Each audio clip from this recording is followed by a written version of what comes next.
From that point on, the Elder discussed the war plans. As strange as the idea of war plans for their people seemed, as they had never actually been forced to take such actions.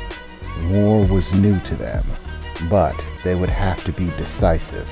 Even with their great deal of advantages, the outer world still possessed a great amount of technological advantage over them, and not all of the others were going to be skillful enough to jump between worlds at whim. It was in fact amazing that Delius was able to achieve it, so it was not something that they could count on. According to the plans, everything would begin tomorrow. Tomorrow morning, Mozoku would exit the system, unbeknownst to anyone inside of it, leaving her fleet of military and starships orbiting Hagara. No one would be any the wiser to her leaving. Once outside of the system, she would rapidly travel to her homeworld. The trip, back and forth, would take about 1 month. Half a month in order to get back to home, inform the other Solari of the deal, and another half the month to return with them. Once the Solari arrived in numbers, they would not be able to do so without notice. It is at that point that the war will begin. Delius is to join the rest of the warriors that have traveled to this particular world in overthrowing their military and government forces. It should be an easy enough task. Even if Delius wasn't there, it wouldn't be a challenge for his people. 1 month. In 1 month, everything would change.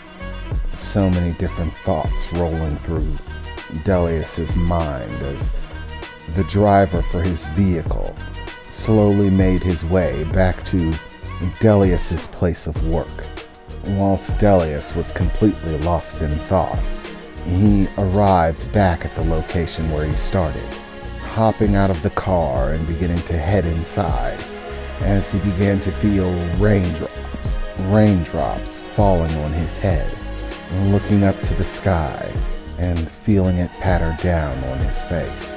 It felt so much softer than the rain on his world, such that he could not feel the impacts of the drops of water, only the moisture on his skin. Rain on the outer worlds was strange.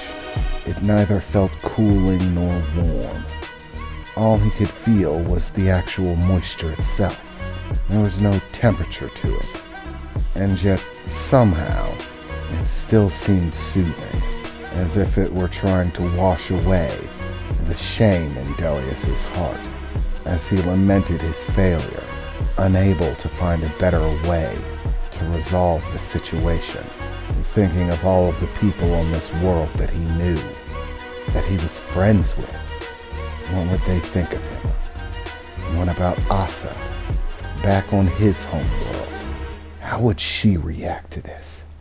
Would she come to hate him?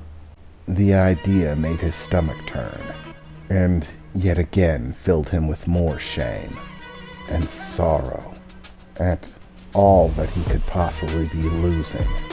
"Wow, you look like you've been through the ringer, man," a voice spoke out, as Delius drew his gaze away from the sky to see, sitting upon the front steps of his business establishment, was that same strange individual, seated on the stone railing to the side of the steps, casually kicked back, letting the rain drench him just as well, seeming unfazed by it, as if being drenched in rain was normal for him.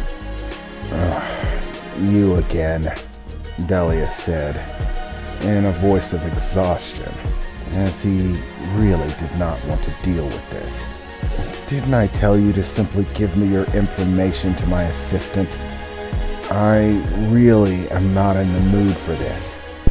"Well, doesn't that serve me right for being persistent and trying to help a guy out?" A lack of appreciation around here is criminal, the man said with a smile as he hopped off of the side banister to the stairs, standing in front of Delius there in the rain. What part of "I'm not interested" don't you understand? Delius said, looking at the man. By stature's sake, he looked to be a bit shorter than Delius, by a few inches, but by no means scrawny. He looked fit enough.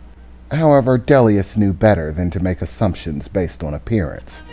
Mortals, or species from these outer worlds, might look much like him, but the difference in ability is vast.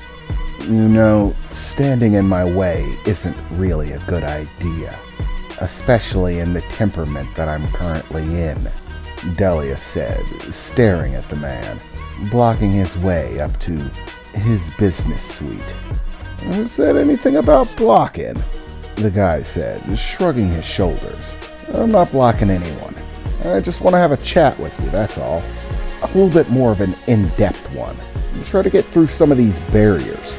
I mean, seriously, I'm trying to help you out, guy. You guys look like you're in a bit of a pickle, and a helping hand sounds like just what you need. Why are you being so resistant to it? Because you can't help, Delius replied. What, you act like you're just going to walk up, snap your fingers, and suddenly everything's just going to work out. Well, I have news for you, buddy. It doesn't. Sometimes, despite all effort, despite all intentions, everything just goes sour.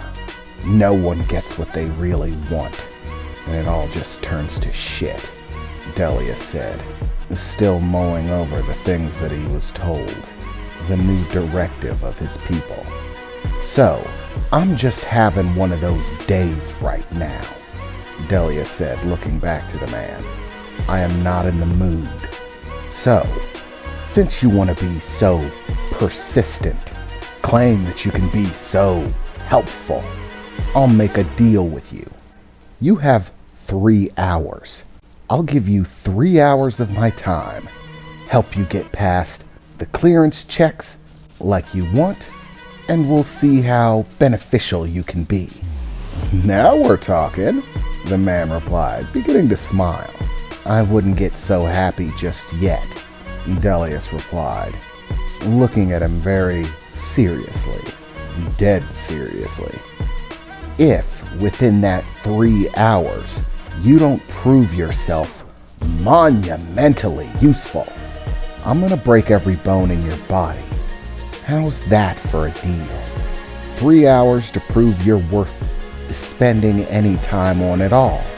And if you're not worth it, I get to relieve some stress, ripping you limb from limb. So, do you still like the sound of that deal? Does it strike your fancy? Delius said, glaring at the man intensely. As, once again, the man did not react in the way Delius expected. Suddenly, a bright smile beginning to show on his face as he chuckled somewhat. Now we're talking. A time limit. I like it. Adds an extra layer of danger, don't you think? So I've got 3 hours to prove my value. And if I fail, then you off me, right? That's the terms of the deal. I gotta say, Delius, you certainly know how to spice things up. I accept. But I guarantee you, Delius, in 3 hours, you're gonna be giving me an apology. Oh, in fact, let's make that part of the deal. If I prove that I'm worth it in 3 hours, you have to give me an official apology for wasting my time, the man said, taking a slight step forward, getting even closer into Delius's face, which was not something that he had become accustomed to. Most people were smart enough to be afraid of Delius when it came down to trying to antagonize him. But this individual seemed to have no problem with it, standing in front of a man that many believed a god. and smiling like he just won the lottery in a deal that might end in his death. Delius was completely shocked, and at the same time, he was overcome with a strange sensation, a feeling, one that he could hardly fathom or put words to. But in the moment, he began to feel a sense of exhilaration, as if suddenly things had become exciting. He didn't feel so dragged down by the current course of events. It was almost as if he felt some sort of shift, as if this strange man staring him down in front of his place of work was going to stay true to his word, that this was going to change the fate that awaited this system.